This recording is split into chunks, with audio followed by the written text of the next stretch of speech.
Welcome, everybody, to Love Wrestling Reacts, where the Saturday Reacts crew goes ahead and talks about all things wrestling and anything that any of the viewers bring in. But a couple of things that we have planned this week, because next Saturday isn't going to be a React show at all. We're going to be pre-acting to WWE's draft. So next Saturday, the 25th, at 1 o'clock, the three people you see here are going to be drafting. I will be joined by my general manager, Spencer Love, as I will be taking SmackDown. Christopher Parrish will be taking Raw, and Miss Astrid will be taking over for NXT. And we will be drafting a whole bunch of talent. We're still working on how many. We'll figure that out. But after we get done plugging our sponsor and doing a couple other things, we're going to figure out what the draft order is live, because we don't figure these things out in advance. So first, I want to go ahead and take a moment to thank our sponsor, RK Athletics. RK Athletics is a great place where you can go ahead and get personal training in the Edmonton, Alberta area. Rich King is a great guy. He does a lot of great stuff. If you're not in the Edmonton area, they are doing virtual training. You can go ahead and get that taken care of. And everybody can try to get into the best shape they can as we enter the winter season, where we all need a little bit of help post-summertime, all that fun stuff.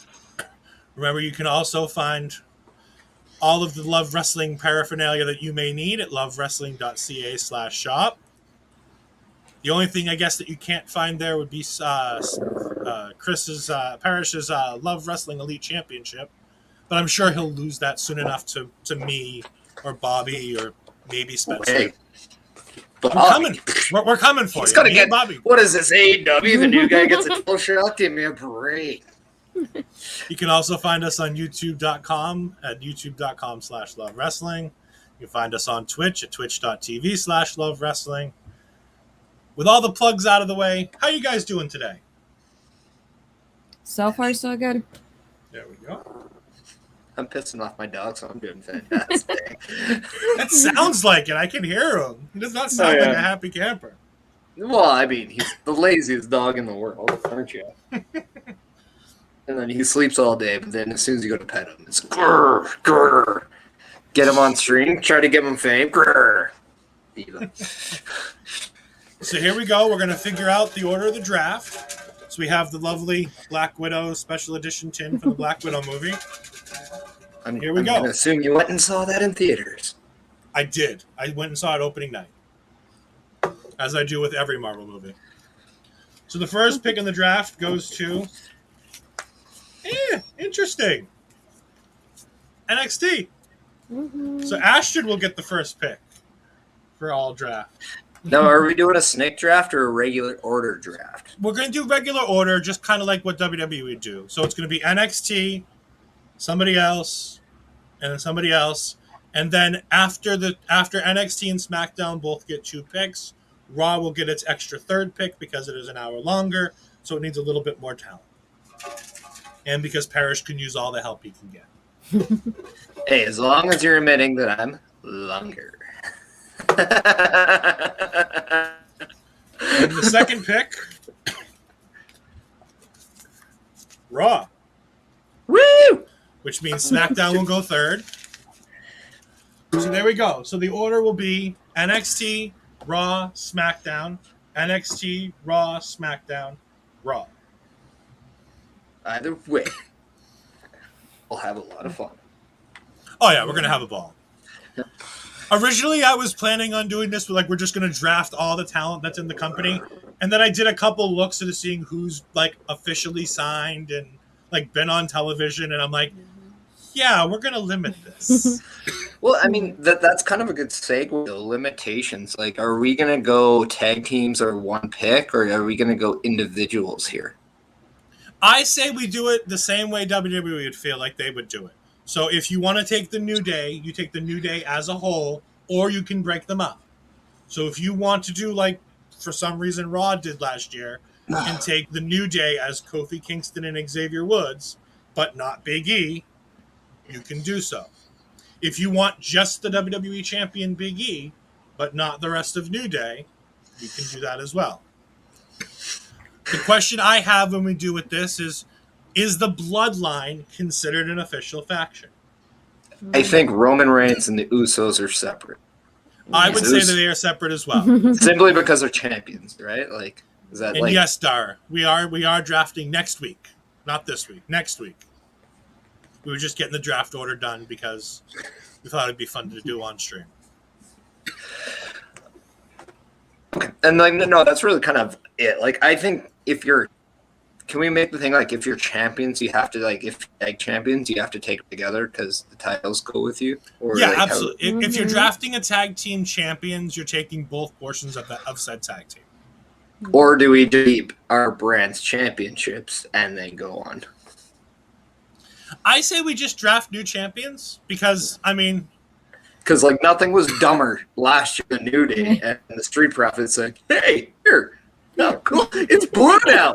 I'm different."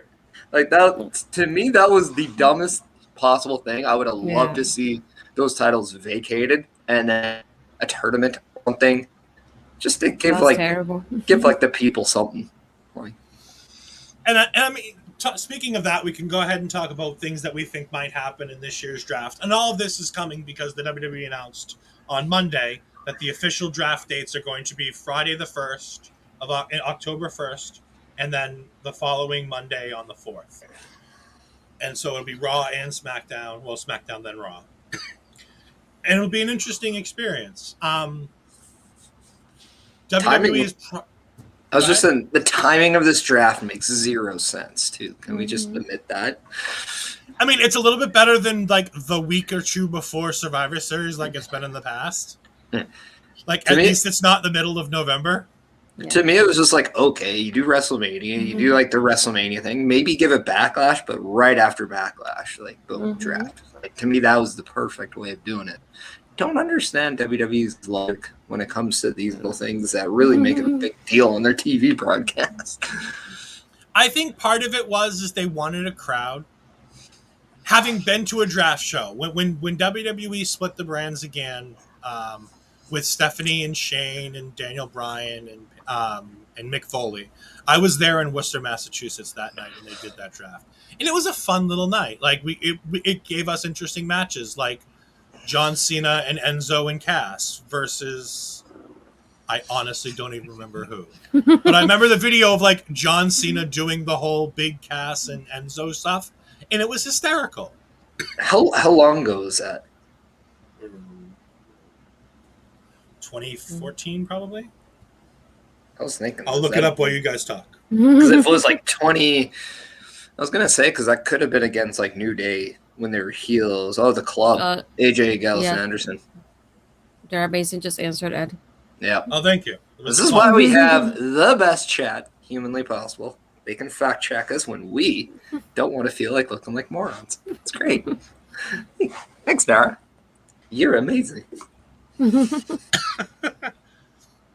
So, I mean, when it comes to the draft, we've seen a lot of cool moments. We've seen a lot of crap things happen. Crap things being like JR getting drafted and not knowing about it ahead of time. I don't mind it for the talent. Like, that's fine. Like, if you really don't want to tell talent, you don't have to tell talent. But you should be telling your announce teams to plan for it. Can we do one draft pick where we pick our announce team? Of course. That's one pick. You actually get to pick whoever you want as your announce team. Yeah. Cool. Yeah, that'd be cool. I see his wheels turning already. Parrish. I was going to say, Parrish has probably been thinking about this all. If I ask a question, there's probably a good chance. Like, this is why I get so, like, just, like, happy-go-lucky for, like, fantasy football and, like, drafts. And, like, why I'm in, like, a ridiculous amount of leagues, because I love to draft. I love to get creative. It's, like, I don't know. It's fun. Like, I think the whole idea of a draft is exciting, but, like, to me, I just hope that there's actual long-term ideas with the draft for WWE, because if that's the case, yes, I think it's specifically Fox wants McAfee on SmackDown. I think that's honestly, like, for me, WWE shouldn't really move announcers in the draft. They should just do it sporadic anyway. Like, I don't think they should count necessarily. Like, I don't know. Like, the only thing is, like, I would like to see, I don't know, maybe Michael Cole take a little bit of a step back and maybe we allow the guy from like when NXT 2.0 came, I would have loved to see a little bit of a rebrand on who's calling that. Like I would have loved to see, Vic Joseph. I would have loved to see him and Pat McAfee as a combo. I would like to see Michael Cole be more of the guy that helps developing announcers kind of get there. Like, he can go work with Byron Saxton. That would be great. I don't mind Byron. As long as Byron stays wherever the New Day are, it's fine. I just think he's just adored. Yeah. So speaking of other things that made us smile in the world of wrestling, we have Astrid here. And for those of you who might not have been able to catch NXT with NXT EA, which is our new NXT recap show, we have the wedding of Index, which was honestly the best thing on wrestling television. Don't at me. Don't come after me. There was nothing better on wrestling television this week than that segment. From Austin Theory coming back and saying he brought a priest and it was Damian Priest, to Dexter Lumis having a hatchet to everybody who tried to oppose the wedding, to Austin Theory not keeping the rings like he was supposed to and them ending up in Jiro Ikemen's jacket, to Adrian Chase getting up and standing there because for some reason somebody said, let's cut through the chase, and that happened. Dexter Lumis putting down the officiant of the wedding. And most importantly, in the best moment of the week, Dexter Lumis finally spoke. In an effort to make sure that people can get him if he talks, WWE had him speak his first 2 words in the company, which were I and do. Astrid, what did you think of the wedding? It was exactly what I hoped and more. For sure. It kept me entertained. I didn't know what else was going to happen next. And I like how they kept me guessing. And then they surprised me with every single thing that happened. So I really loved it. And Parrish, your thoughts since we didn't have you on NXT? Yeah. Well, no, I'm just kidding. No, you guys did awesome, by the way. Thank you. No, I mean, it was entertaining. Like, I think I don't know, like, was it the most emotional wedding? No. I mean, it's going to be hard to top more of an emotional wedding than Macho Man and Elizabeth. Was it the most entertaining wedding? I think it was. And I think this is how you do the entertaining stuff. Like, you get shticks in there. But with that, you told a really good story of getting there. And guys like Austin Theory are very crucial to how it gets over because that guy really added that comic effect when you needed it. And it didn't take away from Index in any way. So, like, you had the right surrounding pieces, which makes it just that much better. Yeah, I mean, everything had ties into it, so like that was great. The only thing is like you gave the rings to the most random person probably there. But other than that, like I thought it was really good. I thought they actually hit a home run with that wedding. And I just want to bring up something that Johnny Gargano said. It's been shared a couple times in our Slack chat, but I think it's really important to bring it up because everybody's been talking about terrible things in wrestling. And we're not going into those things because honestly, they don't deserve a reaction. The Dark Side of the Ring is an incredible television show, and it brings up some of the most horrible things in wrestling. And I get that that's the point of the show. But it doesn't help that they're bringing up the most terrible things and being like, all right, now let's talk about it. It's like, no, all it is everybody complaining on Twitter. As they should, especially with an episode like this. Impact, good for you on taking a stand right away as well, by the way. I really appreciate that. That being said, Johnny Gargano, in terms of the wedding, he had posted a video of Dexter saying I do and the crowd's reaction. And also, most importantly, Austin Theory's reaction, because that was probably better than anything else. And Johnny says, you can have your beliefs on what wrestling should be. But I've always believed that it can be whatever you want it to be. Serious, goofy, outlandish, whatever. As long as it makes you feel something. When you get a real reaction, it's untouchable. I love wrestling. Just absolute, could not agree more with Johnny Gargano there. One of the most technically impressive wrestlers in the world.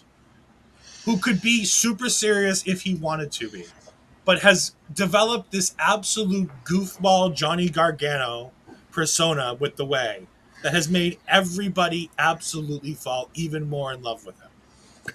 And good morning to Cody. Wish you could be here, but nice to see you in the chat. Hope you're having a wonderful morning as well. Any thoughts, you guys, on the Johnny Gargano statement? I didn't see it, so I just read it. Yeah, I know. But I was too busy fixing my dog. I don't know. There. I don't know, with Gargano though, we're in a weird time where everyone online is going to say something, and it's going to come from every other realm. We talked about that Impact Dark Side of the Ring, and I'm sorry, but remember, did you guys watch SmackDown? Yeah. Mm-hmm. Remember the Seth Rollins promo, and he's like, "I got one question for you. If you're going to play something like that on TV now and say those things like he did, what do you expect is going to happen from a reaction? We're not living in the same time anymore. Of course, people are going to have a completely different train of thought. There are some things that happened in the 70s, in the 80s, even back in the 90s. You just don't bring back up. It happened, okay, what it is, times are different, but you don't need to bring it up. There's just things that you kind of just let be. You don't. It's not like you got to go to a grave and dig up everything because you miss the person. Just let things go at times. It's just, there's a time and place, and I think that's what Gargano's kind of saying. There's a time and place to post negative things. There's a time and place to put positive things, which is all the time, by the way. But if you like it, watch it, say something. If you don't like it, change the channel, find something else. How difficult is that? Why complain? Yeah, and I mean, it brings up an interesting topic of, and I use this on NXT, and I've said it a couple times in other places, but tribalism in wrestling. The idea that you have to support one company or the other. You can watch all of wrestling. You don't have to support. I'm a WWE fan. I'm through and through a WWE fan. I will support the superstars in WWE as deeply as I can. While the company is terrible and does horrible, horrible things, and while even some of the talent do terrible, terrible, horrible things, I try to differentiate the people that are on screen as my character versus the people who are there, and I try to get my enjoyment out of my wrestling. I've seen a lot of wrestlers posting, "Don't meet your heroes." And it's a terrible thing to think about nowadays, especially. But tribalism in wrestling is there's no war with AEW and WWE because AEW hasn't reached the level of a war yet. But the companies, AEW has tried to make it a war by drawing battle lines that don't exist to incite the fan base to watch their product on a more rabid night. And good for them, because they're great at publicity and they do a great job at it. But the fans need to remember that just because you like AEW doesn't mean WWE sucks. Just because you like WWE doesn't mean AEW is garbage indie wrestling. Because indie wrestling is fantastic. And you should go support your local indie wrestling, especially if you're in the Edmonton area on October 15th. And you can change the game. I think that's the name of the show, right? Sure. Yeah, it is. You're on the show, Parrish. I know. I don't think he's on it see anymore. how you would react to when I said that. So no, I mean, yeah. And speaking of reactions, I just want to read this. I love Johnny's statement because it's so true. Everyone has something in wrestling that you can enjoy. If you enjoy it, great. If you don't, chances are somebody else does. And that's my thing right there. I'm a huge WWE guy. I love WWE. But I don't sit here and bash AEW because I don't choose to watch AEW or I don't want to be fully invested in AEW because it's just not what I'm looking for in my wrestling, and I might have something else to do on a Wednesday night. Mostly The Masked Singer, let's be honest.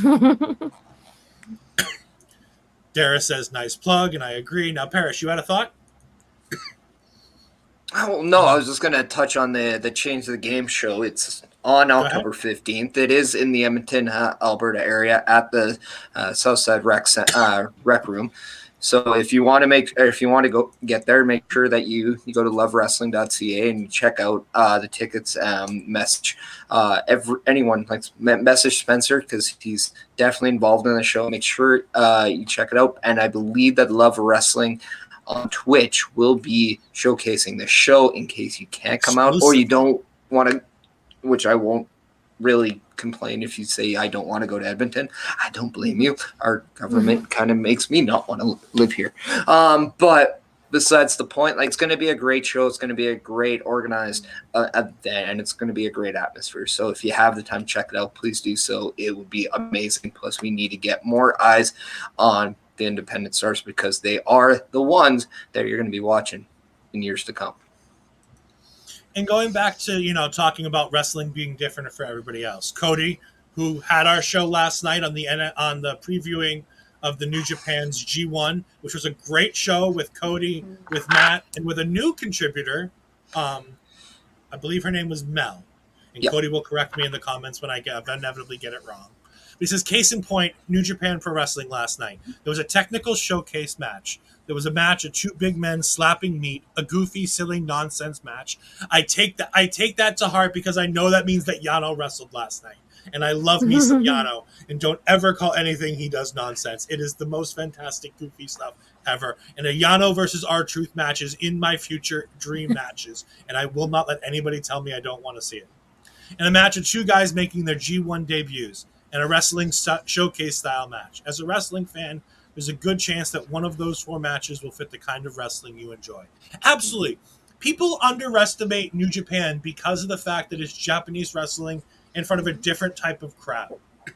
But the New Japan Pro Wrestling is an entirely different take on a sports-based wrestling product that doesn't do a ton of storyline outside of the ring.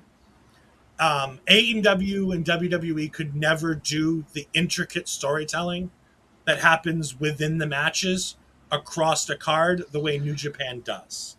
Every match tells its own tiny story in groups of wonderful, talented wrestlers. Did either of you guys watch any of the G1 last night or early this morning? Nope. I didn't either. I've heard good things. It's something I will catch up on later on this week. Astrid, what are your thoughts on New Japan and Stardom, if you've seen it, and things like that, and telling wrestling stories in a different way? I haven't really caught up on New Japan in a while. I did one that had like Jericho in there for a little bit because my brother wanted to watch it, so I accompanied him. Or I tried to stay awake. But yeah, it's something that I'll probably watch later on today because I didn't get to catch it yesterday or I guess yesterday was. But yeah, I just haven't been able to see it yet, but I'll hopefully able to see it hopefully today. And Parrish, your thoughts on New Japan as an in-ring talent and the stories that are told there?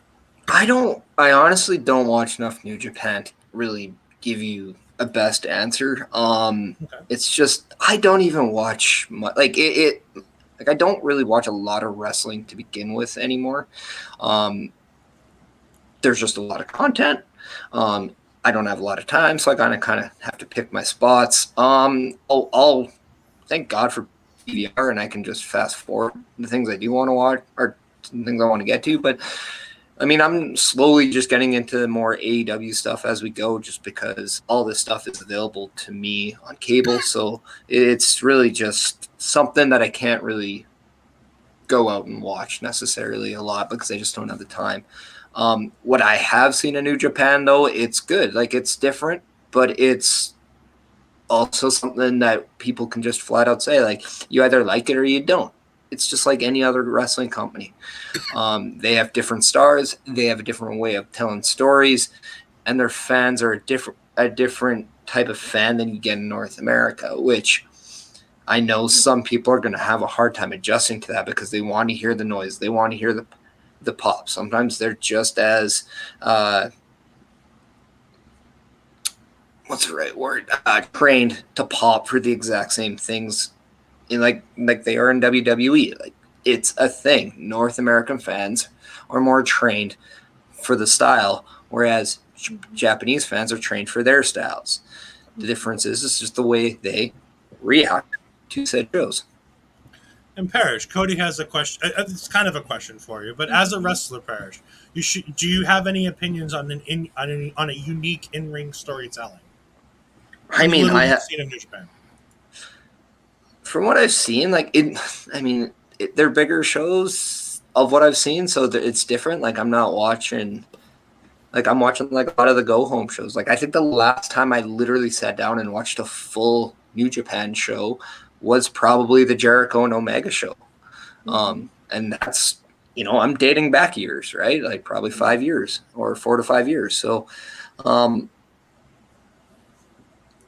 where I stand in the ring and things like that, it's different because you got to know your audience. You have to know what they appreciate. So you almost have to give them a little bit of stuff. As long to me as it makes sense, you're not like the next thing is bigger than the thing you did, like you just did. Like to me, like things got to build, things got to head in the right direction. But at the same time, like, I don't know, like to me, I always love giving the fans as much as they think they want, but not everything, because you got to always know you're coming back to. And that's just the thing. Like, I'm not the fan where I say I need everything all at once. I like to kind of have my attention kind of just jerked around a little bit because I want to get emotionally attached. I want to get emotionally invested in this stuff. And I think you got to do that no matter what you physically do in the ring. It doesn't matter what you do in the ring. It's how you tell it, because you can get anything, quote unquote, over, brother, if you do it right. Yeah. And so, New Japan is fantastic. And hopefully, now Cody can probably answer, hopefully that we can get some more New Japan recap shows once a week with Cody and his team that covered last night, because I would love to learn more about what's going on in the G1 and have a constant stream of chat about it. So hopefully we can see more of that. Moving on to other things that happened this week, let's talk a little bit more about NXT 2.0. We do have an answer. Hopefully every Friday Spencer can fit me in the budget. I don't know. They between two beards wasted a lot of money this week. I don't know if we're going to have much budget for anything next week. I mean, hell, Spencer's my co-GM next week. Budgets are a little tight. But hopefully we can get you guys a show every Friday. Well, I'm just going to say this. If I draft Drew McIntyre, I want Broken Dreams, and I want him to put out the money for it. So. Okay. We only do this draft one way, and that's the right way. Parrish, what were your thoughts? You weren't on the show. Me and Astrid gave plenty of thoughts on NXT. Yeah. About NXT, I will not call it 2.0. I will not. You just did. What were your thoughts on NXT? It was different. One might say I have developing opinions about the show. Yeah, a name that nobody thought else was good. I thought was great. But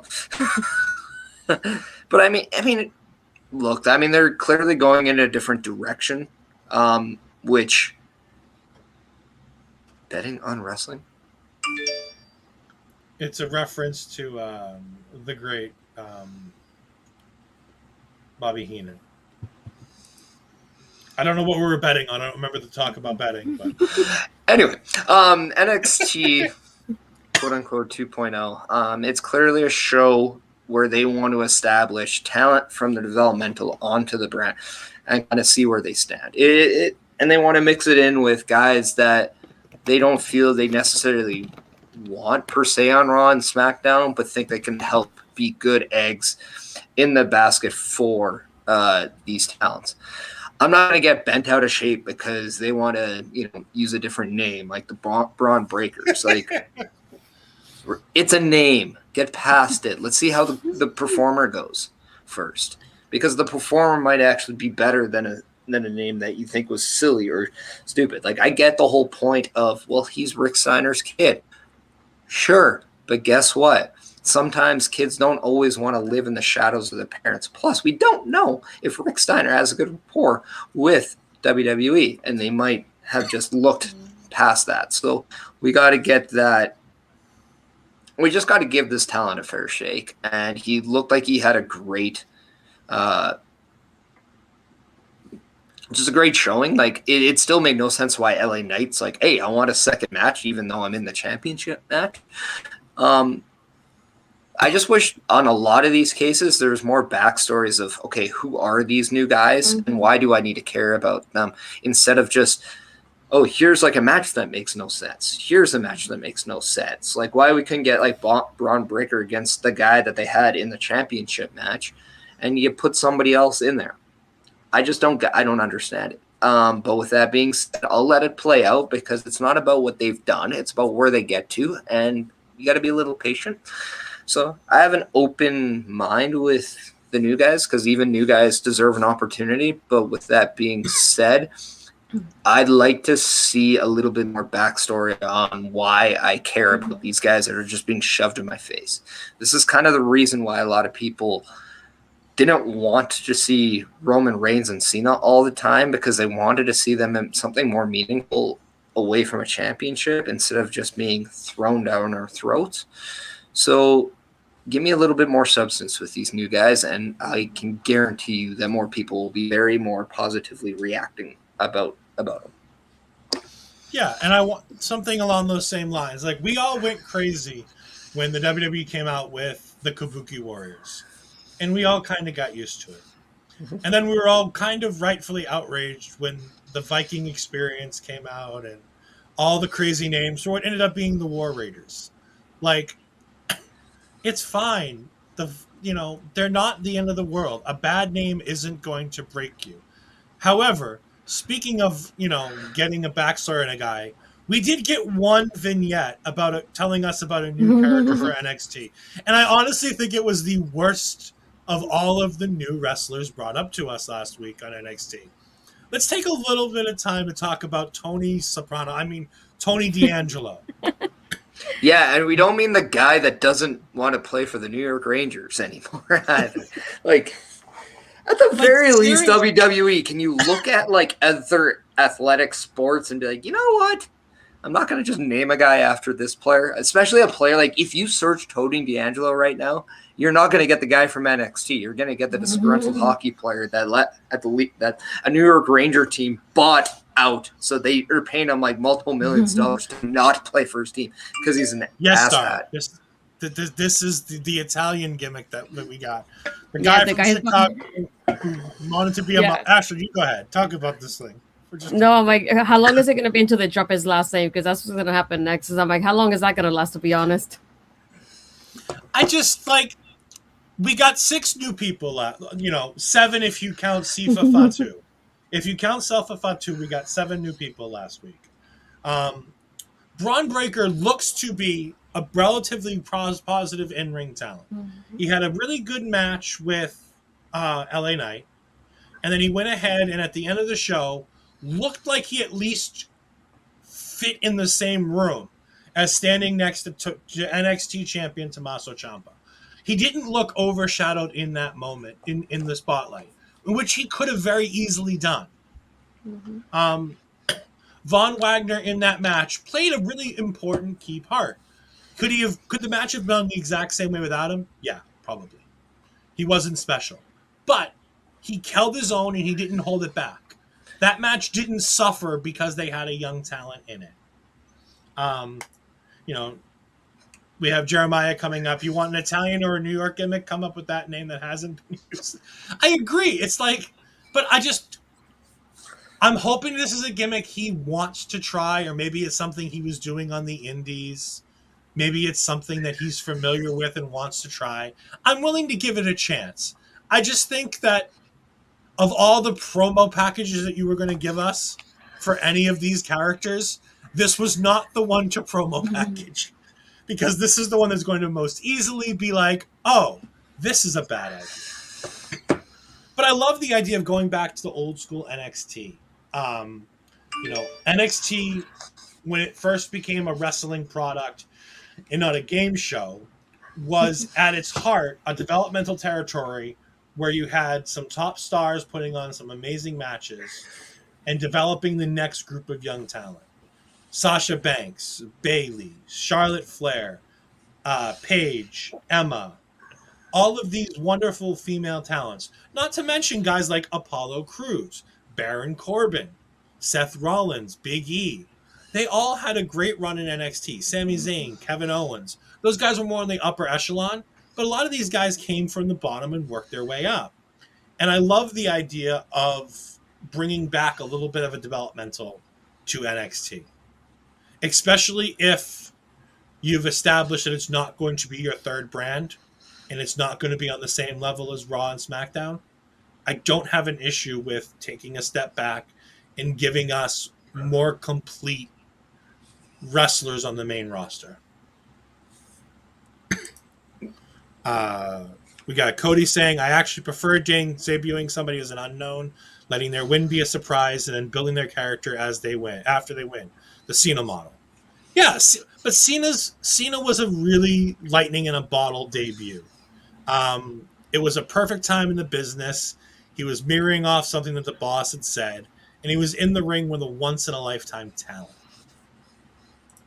And we also have to look exactly how, your breakout tournament winner debuted, too. Like, he did the exact same thing with an established talent in NXT against Adam Cole at the time. So, Kushida first. Huh?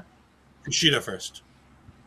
No, but he like wrestled Kushida first. No, but like I think that's the match that I really put in the like Carmelo Hayes really got his name out there with his match with Adam Cole. Oh, absolutely. And that's kind of like I've echoed this in the past. Like I would have loved to see guys from a Raw and SmackDown come back down to NXT for a one-off, just to have kind of like, okay, let me see what you have. Like that's what I would wish they would do a little bit more of. Like, and it doesn't have to be on the show necessarily, but they could have dark matches. Like, how cool would it be if, like, on our Twitter streams or the timelines and stuff like that, we're saying, oh my God, can you believe, like, Roman Reigns went down and did a one-off match with said NXT guy because he just liked him. Or, like, John Cena did that. Or, because I remember, like, Randy Orton has gone down. Punk went down to work with Seth Rollins when he was champion. Mm-hmm. And we've seen Cesaro go down and did some wonderful stuff with the Tyson Kids, the Tyler Breeze, like a lot of those guys. Even Sami Zayn like had some of the best matches with those guys. I don't know if they had to necessarily go full swing with the new guys necessarily, but I understand why they have a plethora of talent. Yeah. I busted out that word today. And they have to give them a shot at some point. You can't just do what, no offense to her, but you can't do what you did to Aaliyah. And really did absolutely zero effort with getting her anywhere for like 6 years. And now it's to the point of like, I just don't care if I see her on TV ever again.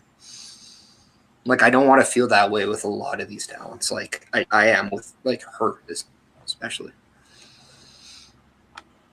We have a couple comments in the comments section that I want to get to. We had Jeremiah talking about Eli Drake and LA Knight, and I wholeheartedly agree. LA Knight and Eli Drake are fantastic individuals. They are one fantastic individual, who deserve to get pushed. I think he's headed to the main roster. I think this may have been his swan song in NXT. He put on 2 big matches, helping put over Braun Breaker, and then taking the pin in the NXT Championship match. This guy is built and ready for a run on Raw or SmackDown. Cody says, Cesaro went to work in with the UK to work with Walter. Not Walter. He worked a match against Ilya Dragunov. Yeah. At an NXT UK takeover, and it was fantastic. And even Finn Balor went over to like NXT UK, and I know he did a match with Jordan Devlin. I know Neville went over there, and he worked with at the time Tyler Black, or not Tyler Black. Aleister Black. He was Aleister Black, Tommy End at the time. Yes, thank you.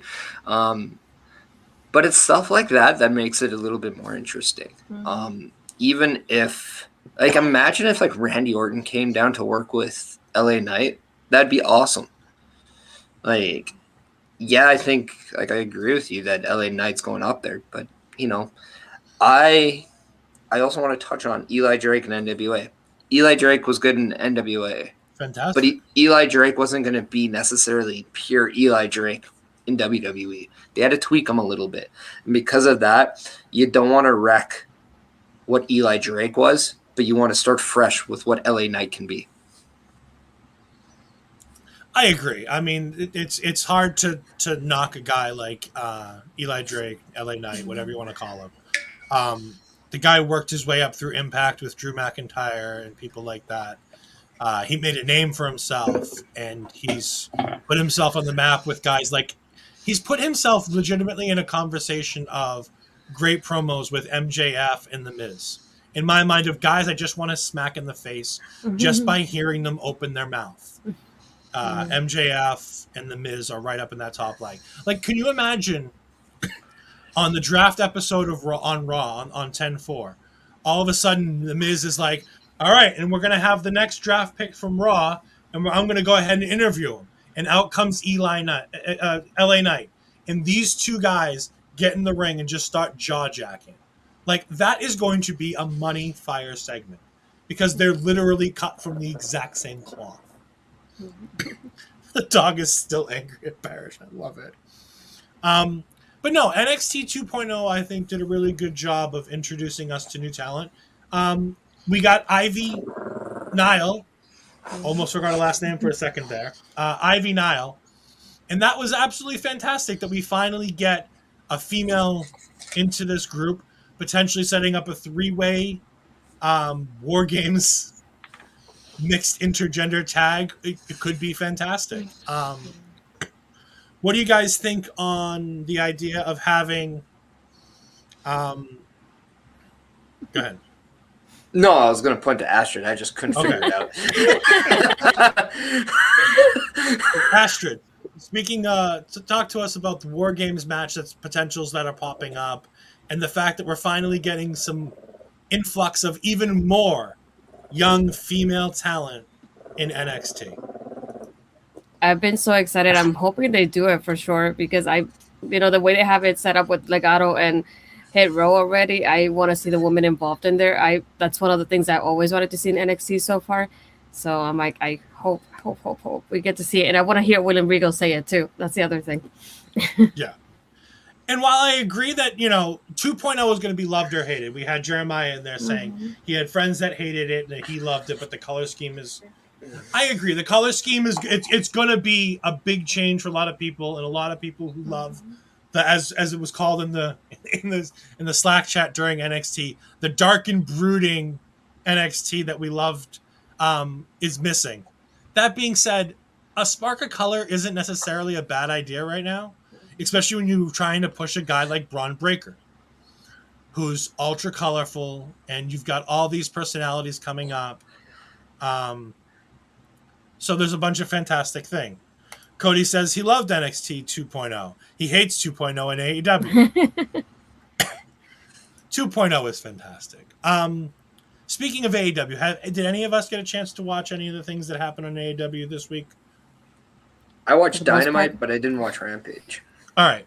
Can you give us a rundown? Because I haven't seen either one. Or rundown, not so much. On anything good that sparked your eye from Dynamite this week? Well, I can dovetail off one thing about NXT, how I wanted to see veterans and established talent work with the new guys. You're seeing that within AEW. Like CM Punk looks like he's going to be wrestling guys like Hook or Hobbs, and that's just fresh. And I think that's really what fans want, is more fresh, and they want it to be intriguing. They just don't want the same old stuff again, like recycled garbage. I think that's just it. I forget who said it, but they said that they think WWE is insulting their audience intelligence, which I think they do at times, whereas AEW is kind of trying new things. But I think too, had it wasn't for WWE doing what they're doing, AEW probably wouldn't be in a position to be like, oh, okay, well, we can do all this stuff.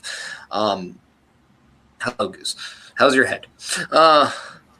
Like Cody mentioned it later, we're seeing MJF and Pillman Jr., which I also love the shout out that Pillman Jr. wore the exact same shirt that his dad has worn, which I thought was really kind of weird. too, because I'm hoping it's not the exact same shirt, but the same design shirt, because I don't know if I could wear the exact same shirt my dad did in any faucet, because that's just no. Although my dad's not, I'll say this, I love my dad, but he's no Brian Pillman. But with that being said, like, I love the variety I got with AEW, and I think that's what's missing with WWE. There's not a lot of variety. There's more of the same thing. So, like, we're seeing guys like Darby Allin and Sting, and that's a variety. We're seeing all these different new guys with young guys. But what I love with it, you're getting some of the great matchups that you want to see right away. Like, we got to see Kazarian against Adam Cole, baby, making his debut match. It was a good match. It was a really good match, and it was a fresh match. We're also seeing Kenny Omega and Bryan Danielson. I got it the first time. Screw you, Spencer. But, I mean, that's a match we all just want to see. The thing what I'm concerned about is now I'm watching a product, and I'm not thinking Adam Page anymore, and I don't like that. I really wish that they had did more with Adam Page prior to signing all these guys. And I think part of it is that, you know, as we all know, Adam Page's wife is pregnant. I'm going to safely assume that I believe she's had the child since then. I can't be sure. But I know also happened, by the way. That did happen, and I heard about it, and I'm going to promptly move on from it. Rosario Dawson is great. I love her in Rent. I love her in a whole bunch of things. I don't want her in my wrestling product. Mm-hmm. So, like, that to me as an example of it made zero sense. Personally. That, like, her involvement made zero sense to the evolution of the Malachi Black Cody Rhodes feud, but it happened. So why are we hating on Logan Paul getting in between Happy Corbin and Kevin Owens? Like, it's the same thing, but, you know, like, this is what I can't stand on social media, by the way. And by the way, just to be clear, I despise Logan Paul a whole lot more. If you're gonna tell me I have a choice between watching Logan Paul with Happy Corbin and Kevin Owens, or watching Rosario Dawson get involved in Malachi Black versus Cody Rhodes, I'm going to watch Malachi Black and Cody Rhodes with Rosario Dawson, just because I can't stand or anything with anything that the Pauls stand for. Because the men are just awful, awful, awful people in my mind. Cody does say it here, and I agree. When Hangman comes back, though, the pop will be fantastic. Yes, but you spent the entire 2 years of this company building to the moment where Hangman Page wins the title.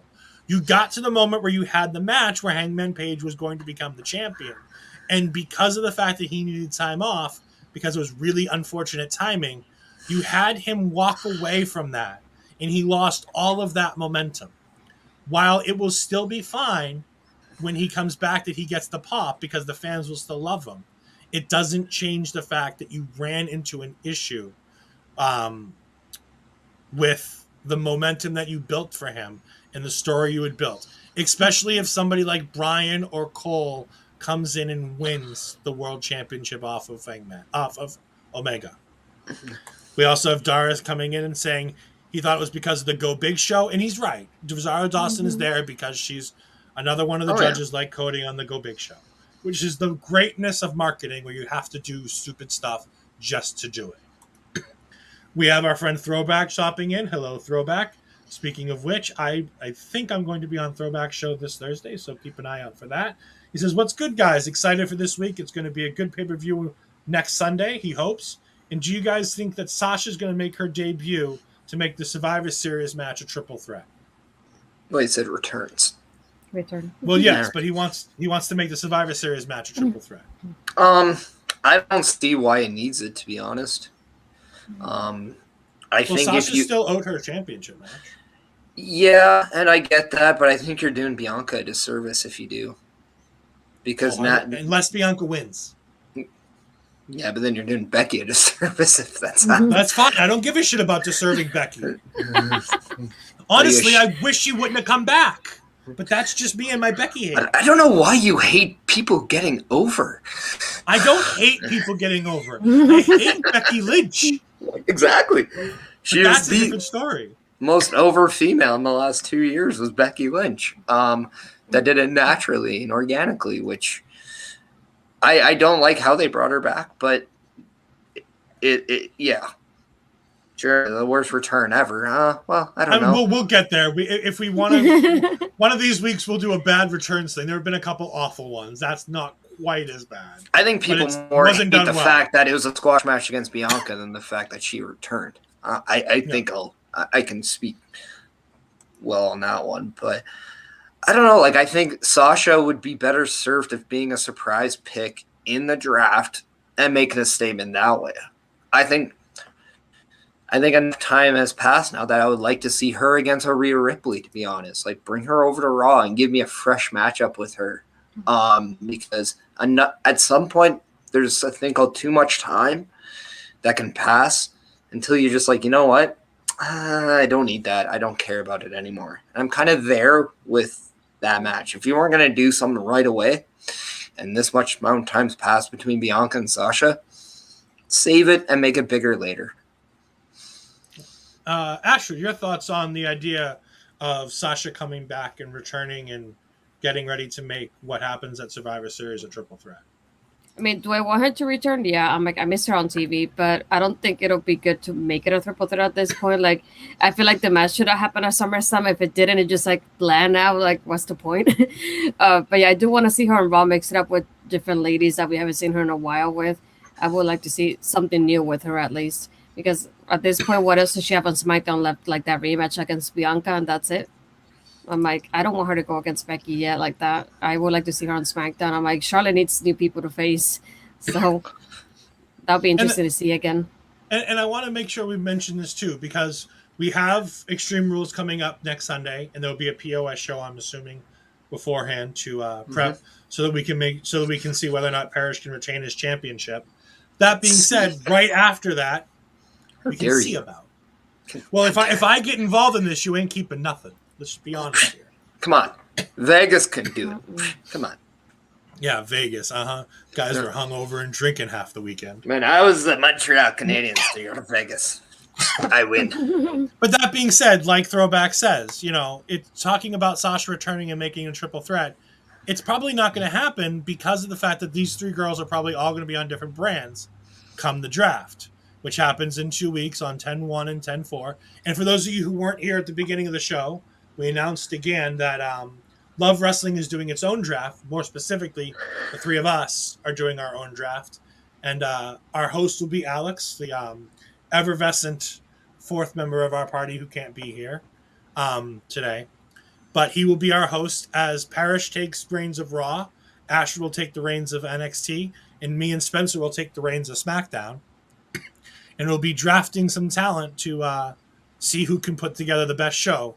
And I think at the end, we'll probably take the rosters and we'll throw them up on Twitter and see what people think. We have some more comments in the chat. Charlotte definitely needs fresh meat. I agree. Charlotte is absolutely fantastic, and the entire women's division on both brands right now needs a bit of refreshing.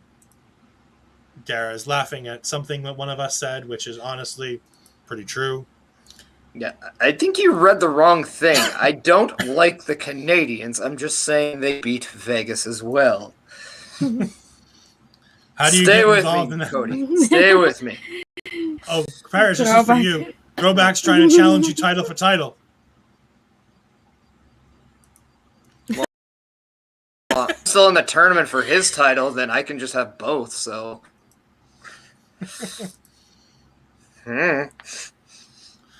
I love, speaking of this, Jeremiah brings it up, the old school drafts of 2002. I like the old school drafts of 2002. I don't want the ones where it's like we have a wrestling match and somebody gets a thing and it has like a little blinking board. I don't like that. But I do like the idea of having like, GMs on a board and like the whole show revolving around the draft picks, doing like a round at a time and then having a match that makes sense. I saw online that apparently on the October 1st show, the dark match main event is going to be Drew McIntyre versus Roman Reigns for the Universal Championship. I love how many people are just rushing to conclusions about this. about this match. Like, oh my god, this means Roman Reigns is going to win. I would love it so freaking much if Finn Balor wins the Universal title and it just messes up everything that people thought they knew because they're just reading in. It's like they're just taking the bait 100%. And it's fantastic to me because it's just, how long have you been watching wrestling? Can you just learn already? Can you just learn? Subject to change. Yeah, like it's hilarious. Like, I don't understand why people get so focused on what's after the current event because you got to figure out the current event first. Like that being said, we're not getting Brock Lesnar versus the Demon Finn Balor in Saudi Arabia. No, we're not getting Brock Lesnar versus anybody other than Roman Reigns. But the match might not be for the Universal title. I would agree. I would wholeheartedly agree that I think it's probably not going to be for the title. That being said, I also don't think that come Saudi show we're going to have the Universal title on SmackDown because I honestly think it'll be on Raw because I think Roman's going to Raw. Most likely. That being said, we've talked a lot about drafts, talked a lot about other things. Let's do a little bit of fantasy booking here. We talked about it before, but let's do it. Parrish on the main roster. Yes. No, just kidding. Hold on. I just got a notification. WWE would like to has released Parrish from his WWE contract. I wish him well in all his future endeavors. It's okay. I'm all elite. Tony Khan, options. Tony Khan has just messaged me. No Parrish. Well, the Jaguars suck anyway, so it doesn't matter. And Cody brings us up to what we kind of want a fantasy book, without even having been in the conversation, which is kind of eerily familiar. This is creepy. That being said, get out of my head. Parrish, why don't you go ahead and do it? Parrish, fantasy book us the New Day versus the Bloodline. I think the New Day costs the Usos the SmackDown Tag titles against the Street Profits at Extreme Rules. I also believe that Big E should in some way, shape, or form screw Roman Reigns out of the Universal Championship and the match against Brock Lesnar. If that's the case, and I would have the Bloodline drafted to Raw, then I would absolutely have this match organically right then and there. Or what I would love to see happen, and this is WWE going outside the box, trying something new, keep the titles on the Usos. Keep the Universal title on Roman Reigns. Keep the WWE title on Big E. In some way, shape, or form, have Kofi and Xavier Woods win the Raw Tag Team titles. Then at Survivor Series, for the first time ever, 6-man tag match with Raw, SmackDown, WWE, and the Universal Championship on the line. The winning team gets both sets of championships, and you merge these championships because, honestly, the tag titles are the stupidest tag titles in WWE right now. And even now, worse than the NXT Women's Tag Championships? Yeah, because they look silly and they look like dimes. They went from pennies to dimes. Give me gold, and I want to make fun of Canadian money now. All right, Astrid, your turn. Oh my gosh. I feel like I don't even know where to put this at this point.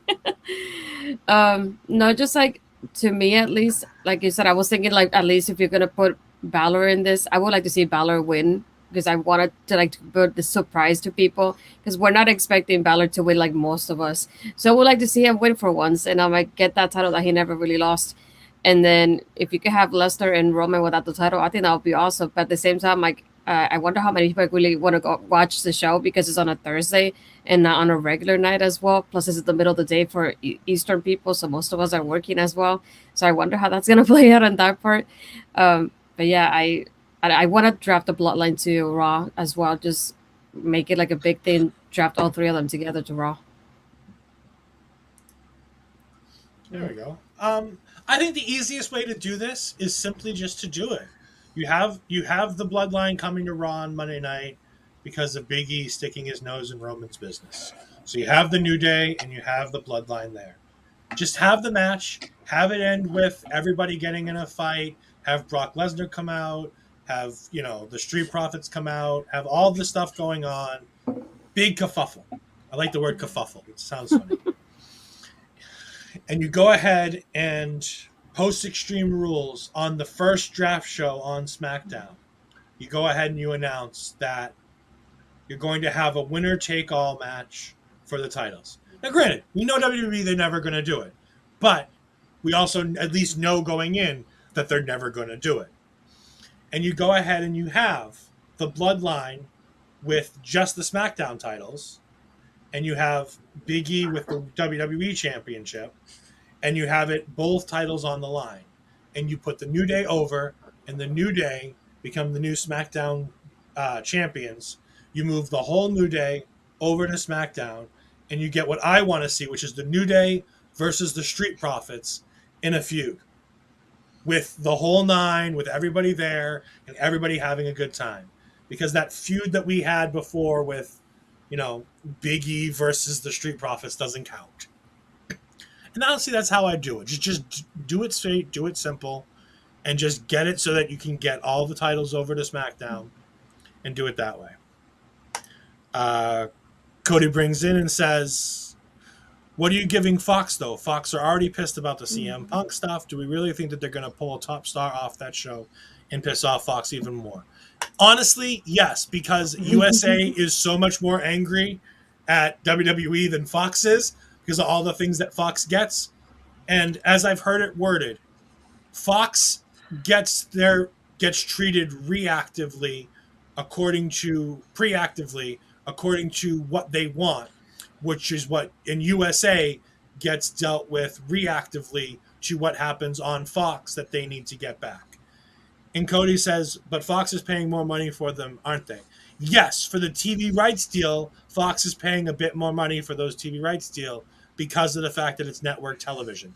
That being said, they're in bed with USA and NBC Universal for more money because they have the Raw deal, they have the NXT deal, not to mention NBC Universal also is the home of Peacock, which has the now WWE Network. So in terms of whether or not Fox is giving them more money, it's probably about even when you add all those deals up, considering the fact that the WWE Network deal is roughly near what the Fox deal was on its own. Fox is an important business partner, but it's not make or break. They could go wherever they want to go, but money does talk. As Zara says, money talks, doesn't it? Yeah, money does talk. And speaking of money, I saw a couple of things, and I want to bring this up. Everybody talks about the direction of AEW and how fantastic they're doing. And they are. They're making great strides, and they're making great progress. But I want to make sure that people understand, and this is, yeah, the dog's mad at me. It's fine. Dog's always mad at me. My dog especially. We saw earlier my this old week, headphones. They have noise cancellation. iPhone, earphones suck.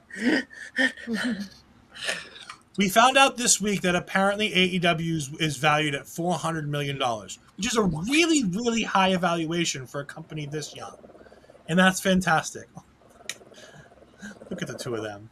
I can't tell which one's the human and which one's the dog. I really can't.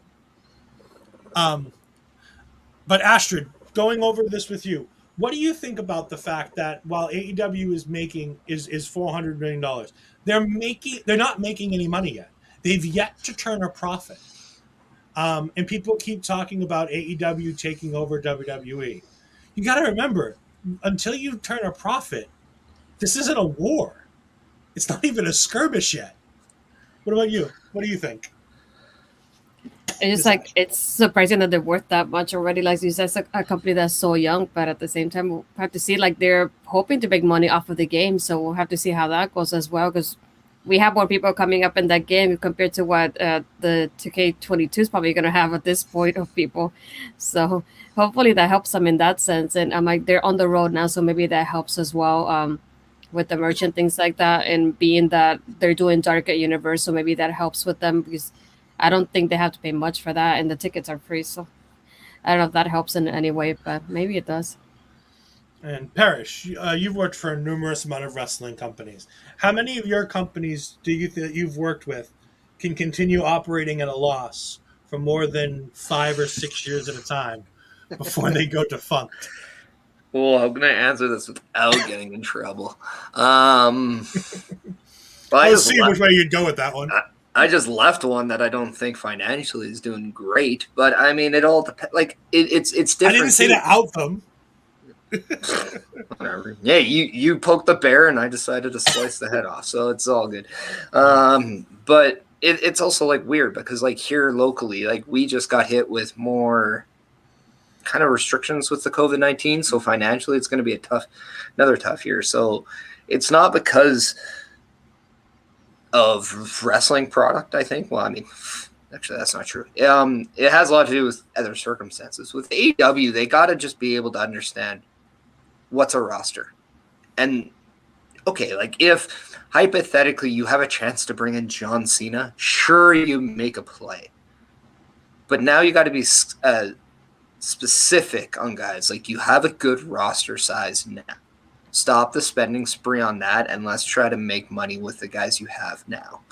Because you were talking about the game just before, right? Yeah. Their game is going to do very well for 3 reasons. 1, they're still the new shiny toy in the pro wrestling scene. 2, a lot of people hated the last WWE game. And 3, there's a lot of guys that you want to play in a video game on. Like you want to play with CM Punk again. Like you want to play with Bryan Danielson, who's never been in a video game, by the way. Daniel Bryan has. Bryan Danielson has never been in a video game. You also want to see the Young Bucks against, FTR and do it correctly. So there's a lot of interesting things. Plus, again, like people just want to see something fresh. AEW brings fresh. WWE now is not bringing fresh.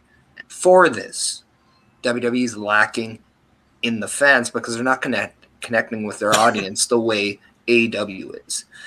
But with that being said, the way AEW is doing it, it's not sustainable. You can't do this all the time, or else you're going to just spend more money than what the bank will give you. And the AEW is just not in a position where they can go dollar for dollar with WWE. I mean, they can, but they can't. No, they can't. Because the cons have more firepower in their bank account than Vince does. That being said, WWE replenishes the bank account because they're bringing in more money. Also, Tony has to get his father's approval for more money. There's where I think people forget when it comes to AEW's product and what's going on. As God himself doesn't have more money than Vince McMahon. No. And he doesn't have more power than Vince McMahon. No. The difference is he's more connected than Vince McMahon. So if he focuses on that connecting aspect, they can make more money than Vince McMahon. And the thing is, like, we talk about all this, but AEW's TV deal this year that they just recently signed was for $48 million, apparently, to stay on TNT. My question is, what happens in 2 or 3 years when that TV deal runs out? Are they willing to go to another network and try to get it? And more importantly, what other network are they going to be able to go to? Because Fox is tied down right now, and so is NBC Universal. So that leaves you ABC or other cable networks, which don't have the reach and don't have the power. And I don't know if TNT is going to give you $2 billion for a TV deal for AEW, as great as the product is and as good as the ratings are. But I think you've already lost if you're looking for $2 billion, though. I don't think you look to compete what Fox does because you don't have the history that WWE does to get $2 billion. But ESPN could be a local, or it could be a very good shot to grab them. And with ESPN, they got a lot of power, and they can partner up with a lot of other good platforms too. Also, what about if Disney was to get into there, if WWE does not? What about, again, like, Cody mentions Cody, these, get out of our heads. Cody, get out of our heads. Cody mentions these platforms, but also AEW would be very smart to see what WWE chooses not to do. And sometimes it's the decisions that you don't do that are actually the better decisions. So this is where the war between AEW and WWE really will take off, is these broadcasting rights. It's not the product itself, it's the business decision, because WWE has a business model where they're already here. AEW's just taking that step. All right. And with that said, I'm going to jump out for a minute, but I'm going to leave you in the capable hands of Parrish and Astrid so they can continue this conversation. What do you think, Astrid, on this? I was gonna say, when it comes to this, it's like I don't see AEW and ABC, just because ABC is owned by Disney, and I feel like it will like restrict them more in that sense, especially with some of the stuff they say on air, to put it like that. I see WWE more going, they could go that route, just because they have kind of like restricted those promos and things like that to fit that mold that ABC has. But I don't see AEW going that route, for example. That's why I think they went probably with someone like TNT, which is like they don't have that control or that restriction that we may have had, at least. But yeah, like I was thinking, the same route that Cody was thinking, that WWE can be owned by Disney at some point too. You never know how this, the way everything goes in the business, and I mean it'll be good for them in a sense that they could get promoted in places like in here, for example, we have like Disney Springs, that they could have some sort of store and things like that, and it will bring more eyes to the product as well. Yeah, and I think over time that's really what the end game is bringing more eyes to the product. This I know because, Astrid, you are not Canadian, so you wouldn't know what a TSN is. TSN is basically the Canadian affiliate of ESPN. And AEW is on TSN in Canada, whereas WWE is on Sportsnet in Canada. So yeah, we don't get Peacock, which, yay us. Good for you. Yeah. But I'm also wondering if the era of cable and that, depending what has our TV rights, is going to kind of going to the wayside. Maybe in 5-10 years, we're talking something completely different. Maybe there's a streaming service that AEW can have, whether as maybe like what's a really, like, I don't know, like I don't know the good quality streaming platforms in the States, like maybe you can, but like I don't know, like I know like a Netflix is a big thing, but I don't know if they're putting up a lot of money for that. I don't know if you'd really want that on. I know, again, like we talk about Disney, that's a big platform, especially with Disney Plus just taken over in the last year and a half. But I don't know, like what do you think on whether they want to stay on the TV channel or if they want to go to more of a streaming platform?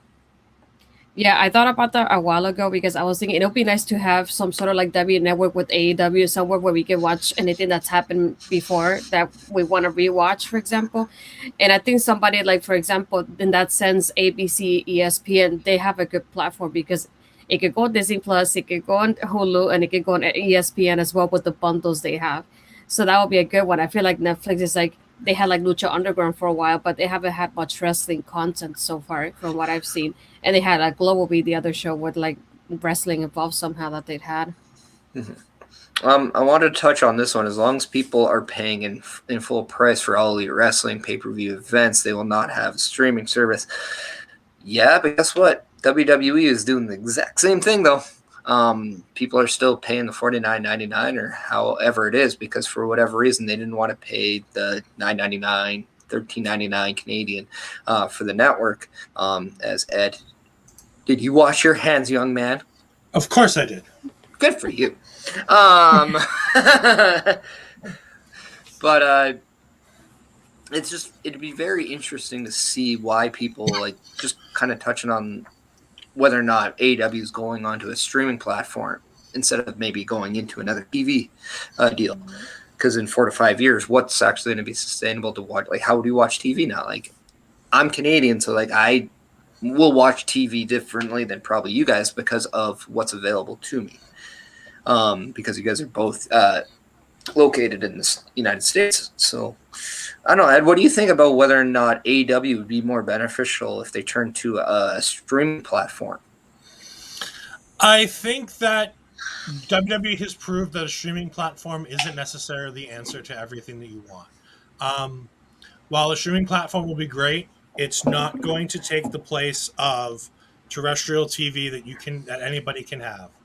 Um, NWA has a deal on the Fight Network. You pay $5 and you go ahead and you get the NWA. That being said, it's not the greatest business model, and I don't think it's making them as much money as they had hoped it would be. WWE Network was great because you don't get the live contents there, so you can go ahead and do whatever you want on the network and be able to get away with it. But they had, a million subscribers or almost under a million subscribers by the time the WWE Network ended up getting folded into the deal. While you have supposedly over almost 2.5 million different people, watching your programming week to week. So you're still not reaching half your audience with your streaming platform. You still need a solid TV deal to make it work. And the way that you can tell that is Impact. So Impact is on a yep. no, but I just wanted to touch on when you're done the thought. Yeah. Impact is on a streaming platform solely. They now on YouTube. They were on Twitch for a while, and they were broadcasting their television there because the US TV deal they have is so bad that the only network they could find to take it was a network that they own that's only in like 100,000 homes in the United States, and they get awful ratings even with the AEW partnership. And the only way they make money is off of their streaming platform. So it's definitely that you got to go ahead and you got to make your choices. Yeah, no, like my point is like we see like, and you're right on this. It takes a completely different monster like say the NFL to really have a better platform with their channel, like the network, than they do necessarily on TV at times, because the NFL network is an amazing monster when it's there. However, they also have multiple programming at the same time, to why that's a necessity. Whereas outside of that, you don't see any other major sports with a network quite like it, because really it doesn't compute to pro wrestling, because a lot of pro wrestling shows, they don't have multiple shows going on the same time. So there is a benefit, but there also isn't. Like for WWE, the benefit is so you can watch all the stuff they've done in the past at any time. But if you're wanting to watch the programming at the best, that's a completely different ballgame. With AEW, they just don't have a history as well to maybe they don't need a platform, but if they're able to partner up with people and being able to like do that, that could be a route they go to. But to me, I just think AEW is being smart right now, because I always look at WWE going more the route of NFL in terms of broadcasting, whereas I always looked at AEW as doing more basketball type stuff. And then now it's kind of weird because of I kind of like how AEW is already doing theirs, to be honest. They're doing it pretty well as it is. And with that being said, I think we're going to kind of wrap up this week in wrestling and just kind of get ready for next week. So speaking of next week, Parrish, what do you got going on next week? Well, first, you can catch me tomorrow on Sunday Brunch. I think we also might have a blown off stream tonight. That is in the works as we're talking right now. So make sure you check us all out on social media for more developing news on whether or not there will be a blown off stream. I will definitely let you know on my Twitter, which is at Chris Parrish. And if by chance it's not on there, check out my Instagram. I might post on there at Chris.Parrish. And we will use obviously the Twitch. I love Wrestling CA because I don't really use mine, so I won't plug that one. But yeah, follow me on that. And then also make sure you're checking us out on the draft next week. Astrid, what about you? What do you got going on this week and next week? Well, I think probably next week doing dropping the tea on NXT with you, Ed, and our good friend Cody, that we've been doing now every Tuesday with a new rebranding along with NXT 2.0, right, Ed? But no, when I'm not here, I'll be like usually tweeting about wrestling and my book stuff on my Twitter account, just Astrid Pizarro. And also, we want to say this, that it is Latin Heritage Month, and you got a shout out from one of the book companies that you work with on being one of those people. So congratulations on that. Very exciting. Yeah. Aren't you You happy, can also, Doug? yeah. He's happy. He didn't growl. That was good. Oh no, he did. He just didn't Oh. see like. All right, and you can also find me. I'll be on next Saturday with the draft. As again, we remind you, 1:00 next week will not be react show as normal. We'll be drafting, in honor of the draft that'll be happening next week on WWE television. Because we wanted to beat the B2B guys to it. I will also be on NXT with Cody and Astrid as we talk all things week 2 of NXT rebrand. So that'll be fun. But most importantly, guys, don't forget, while we do have Blowing Off Stream tonight is the Rest Hold. The Rest Hold is a show being put on by the Wordsmith. Joining the Wordsmith will be Bobby Munson, Alex, and myself.